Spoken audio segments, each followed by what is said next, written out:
So ayun mga boss, another day, another episode naman ng OFW Live dito sa Dubai. Ang tataas nga pala ng mga building na nakapaligid sa bahay namin, kaya naman lagi ako nakatambay sa terrace namin. At ngayong araw na to ay mag-uukay ako. At ang pag-uukay is napakalaking tulong para sa amin dahil unang-una is nalilibang kami at kami ay nag-enjoy habang ginagawa namin. Yung mga damit at sapatos na hindi ko kayang bilhin sa mall, minsan nakukuha ko lang sa mga ukayan. At dito nga nagkaya muna na pumunta ng Eat All You Can itong aking pamilya. Sarap nga sila sa pagkain nila. Habang ako nasa isip ko kung ano kaya makukuha ko sa mga ukayan. At kaya nga pala kami kumakain sa labas ngayon ay dahil yung bunso ko ay nakakuha ng award sa school. Isa siya sa mga naging achiever ngayong taon na to.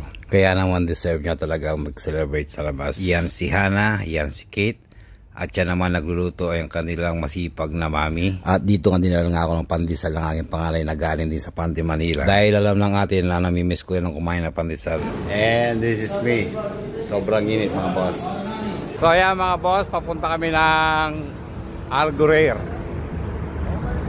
Mall. At pagkatapos namin pumunta ng mall, diretso kagad ako dito sa ukayan. Bumungad kagad sa akin ng mga sapatos. Tumingin kagad ako kung ano pwede kong makuha. At parang may nakikita na kagad akong Jordan. Pero tumingin pa rin ako sa kabilang rack kung anong meron pa sila dyan. Mahirap lang talaga pumili ng mga sapatos dahil usually sa mga sapatos ay mga pudpud ng kanilang mga swelas, or minsan naman ay sobrang nipis na yung swelas, or kaya naman ay talagang gamit na gamit. At ito nga, nakita ko nga itong A6 na to, pero nagdadalawang isip ako dahil hindi naman ako pan ng A6 na sapatos. Kaya yun, binitawan ko pa rin, pero naghanap pa rin ako. May nakita ako dito sa ilalim ng shelves na mga Converse. Dati nung panahon namin, mga barkada ko is mahilig silang bumili ng mga Converse. Ako nung time na yun is pangarap ko lang magkaroon ng Converse, pero di ako nagkaroon. Shoutout nga pala sa mga barkada ko ng Alcatrax dyan sa may Pampanga. Sila yung mga nakakasama ko ng almost 24 hours sa kada araw. Ang hiling nga pala namin is makinig ng mga rock music. Sabay-sabay kami nag-headbang habang nakikinig ng mga rock music. At balik tayo sa kwento ng ukay. At dito nga pala ay napakarami mga pababae mga nakita ko, pero syempre wala naman ako magugustuhan sa mga pambabae. At dito nga ay umikot pa ako para tumingin ng mga sapatos.